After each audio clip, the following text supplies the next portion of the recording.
Hey everybody, welcome to Frequelize This, where we are continuing our journey through the Frequelize This group's favorite albums of 1971. And we're at game 49. Out of, I believe there were 62 games total, so we're getting really close. We've been through a lot. These albums have been through the ringer, and we're actually going to start by spending a little bit of time in our losers bracket. And again, I think we've been forgetting to say this in the last couple of episodes, but this was a double elimination tournament that I believe started with 32 albums. We're starting off game 49 with, and here are two artists where I think, Rich, you definitely have more of an appreciation for the Rolling Stones and Harry Nilsson Schmilsson. You're more of a fan of both of those than I am. How'd you feel about this? I voted the Stones just because, I mean, it is a iconic album. This is the peak era of the Stones. I mean, it's not the best album of this era. That would be the album that follows this one, Exile on Main Street. But there's so many just great songs on this, great lyrics. You can see some of the influences that they've had from others, like, you know, when they would hung. This is when they started hanging out with in Muscle Shoals in Alabama with some of those great musicians down there too. I think they may have been starting to hang around with Graham Parsons a little bit here, so some of that influence, that twangy influences, shows up in some of the stuff. And I mean, Richard just lays down some of the most iconic riffs in the band.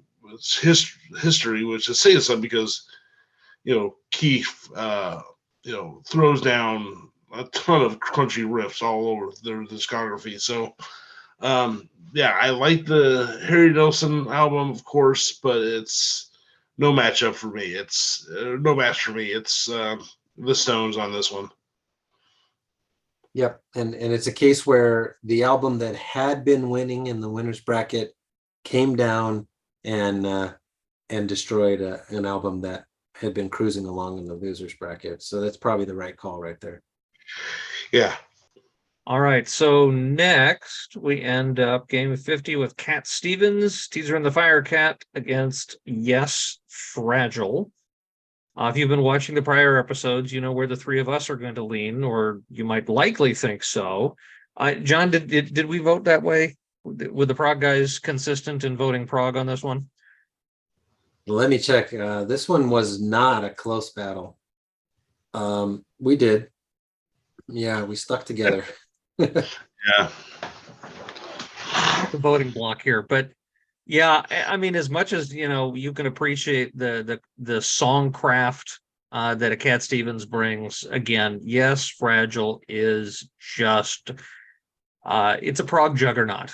I mean, it's not the blow it out the blow your speakers off, Zeppelin IV or Who's Next, but as a seminal prog rock album, they don't get more seminal hardly ever than Fragile.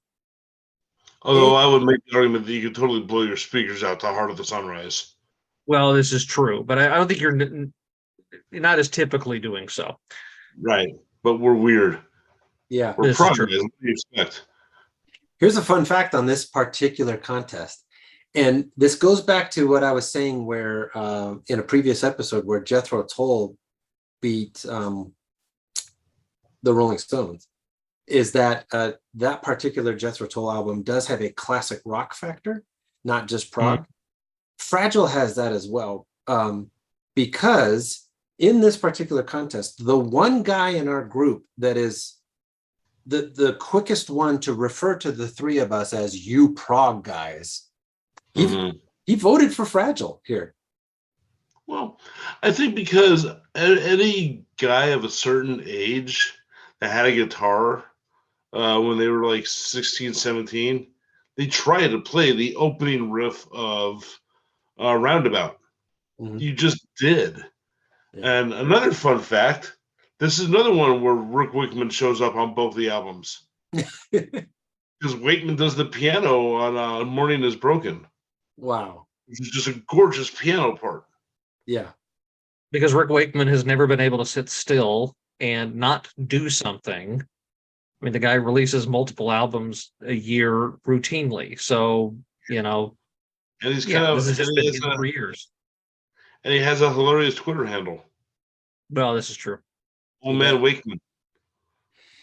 Now, another thing that's interesting about this particular contest is I had mentioned in a previous episode that if you're a Yes fan, you should really enjoy this whole series, because here's another example where Yes has been losing for a while. Yes has been winning in the losers bracket for a while. Right. And Cat Stevens was the album that came down here as the reigning winner. You would have expected Cat Stevens to beat Yes right here, but this is crazy. This losers bracket is being dominated by this Yes album. You want to hear what's crazy? I just looked at the first round. Y'all know this is a rematch for the first round. Is it? Yeah. In the very first round, Teaser and the Firecat beat Fragile. Whoa. Yeah, I just scrolled because I'm like, yeah, what made this run? Why did Yes lose the first round? Oh my goodness. So I think So what you're saying is we a mistake. No, I think the lesson is our us prog guys taught the non-prog guys a lesson. Interesting. But it's still a fascinating turn of events. Yeah, it really is. Thanks for catching that. That's pretty cool. Yeah. Yeah, it's like a time signature change almost. I don't know. I got nothing. But I do have the result of Game 51 segue. Carole King Tapestry taking on Silent Family Stone. There's a riot going on. And this one, I think the Riot album won because as good as there's a riot going on, I think I mentioned this in a previous episode. I think Tapestry is one of the 5 most influential albums ever recorded, just because it really established the genre of the female singer-songwriter. Yeah. Taylor Swift does not happen without this album. Yeah. Adele doesn't happen without this album, et cetera, et cetera. Absolutely. And nobody voted for the Sly and the Family Stone here. This was an absolute blowout for Carole King to winning this one. Mm-hmm. Yeah. I think that's fair. Yeah.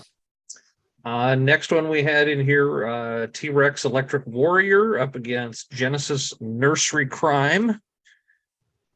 And the revenge of the return of the prog guys continues as Nursery Cryme. So the same way Fragile keeps cruising through the losers brackets, so does Genesis and Nursery Cryme. And I would say the three of us were quite happy with that. Probably to put it mildly. Mm-hmm. Yeah, it feels like justice is being served at this point of the game. But that's just nothing. Yeah, and that takes nothing away from T-Rex and the excellent album that Electric Warrior is, but Nursery Cryme is just a phenomenal, well-crafted, well put together, well executed album.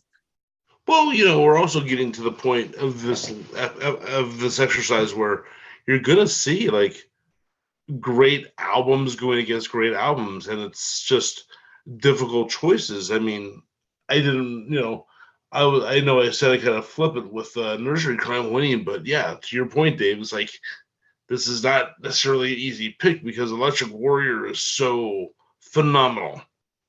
Yeah. It's a great and I think I mentioned this in a previous episode where T-Rex was not something that I wasn't as familiar. So I wouldn't have initially been pulling for them. So over the course of going through this kind of competition, I'm listening to and re-listening to this album, and it's growing on me. And so something where if you would have said right at the beginning and laid these two albums out and said, okay, which would you choose? I was like, well, duh. But by this point, it wasn't quite as clear. And even in my own mind and my own heart, it was like, yes, I know where I'm still going to stand. But it wasn't with the same definitive authority as previously. So what we did following this is where we're going to talk about each of these matchups had matchups that followed out of it. So you've got the Rolling Stones that just won over Nilsson Schmilsson going against, yes, Fragile, having just freshly beat Cat Stevens. And does the prog continue to dominate in this moment? Well, this had a guess. Yes, did triumph. Yes, again, was not so fragile that they were dismantled by sticky fingers. Do what you will with the number of bad puns that were thrown in there. I apologize. I think it's the right call again. I mean, because I think just back to my previous point, you're going to get albums that are just really great going against each other, and it's going to be very tough. At this point, it's almost like splitting hairs in the sense that you have like Yes's most iconic album going against the Stones' second most iconic album. And so in that case, you can look at it as like, yep, one beats two. If this was another random contest where this is going against Exile on Main Street, I don't think the results will be the same because then you have best on best. But for this one, this feels right. I want to say the swing vote or whatever that kind of really helped Yes to beat the Rolling Stones here was the guy in our group who we all really kind of refer to as our guru of the 90s, like our 90s guy. So I thought that was kind of interesting. Like, does he have something against the Stones? I don't know. Yes. He doesn't. He has a profound disdain for the Stones. Okay, well, there you go. That's why Yes won this one, I think. Yeah, there's been times where I brought the Stones up in his presence, and he's like, "Bleh," you know. So yeah, there's your answer. Oh, there you go. But I'd still also, I mean, we are the prog guys, right? So we all think that the right call was made here as well. Mm-hmm. Game 56, Carole King. Struggled with this one actually because Tapestry is an amazing album. Nursery Cryme is an amazing album, and they're in two different genres entirely. So I didn't think it was fair that they were going up against each other. I'm like, this is not fair. I love both these albums.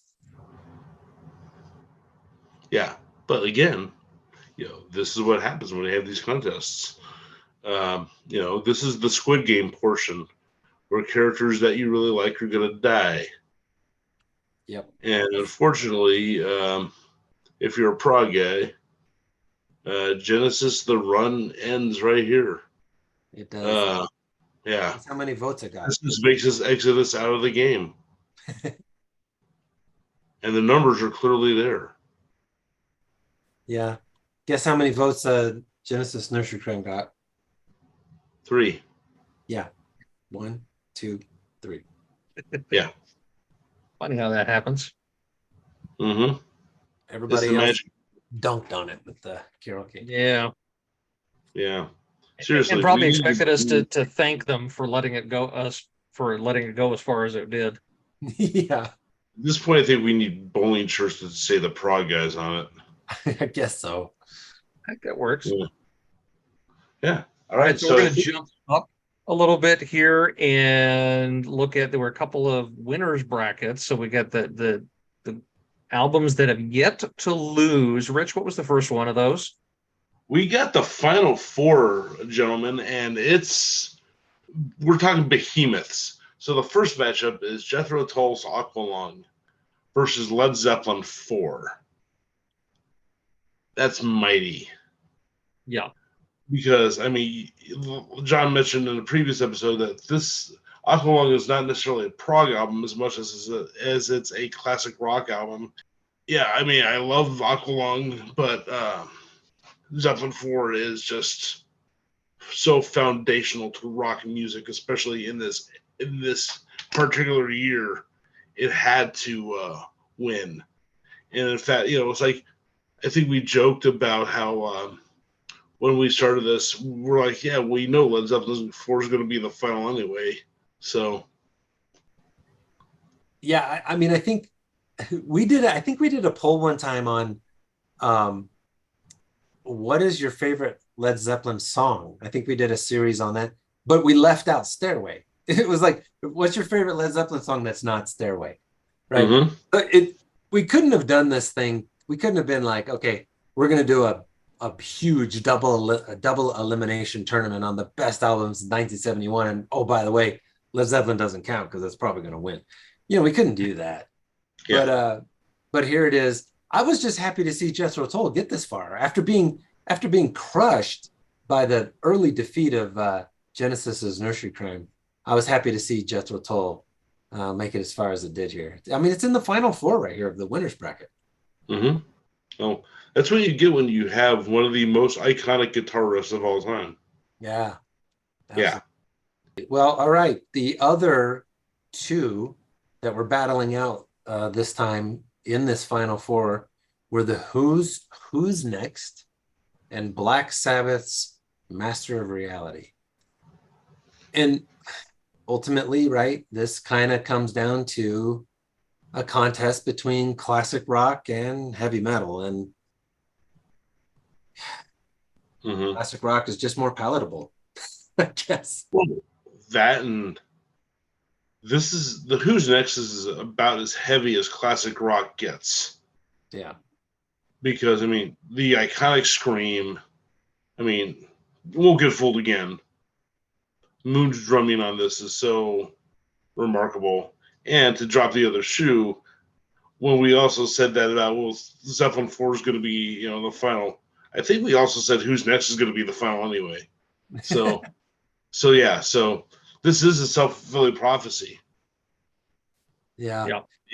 And sets up the fun, which we're not going to touch quite yet. But the next episode, we get into the question, okay, so at least at the next round, when the two winners here, Who's Next and Zeppelin IV battle, where do the chips fall? Where do the votes end up at that level? But we're going to pause for the moment. We're going to come back to this the next time and answer that question. So until then, let's let that keep scratching your head and enjoy yourselves and happy listening. Yep. Thanks for being here, everybody.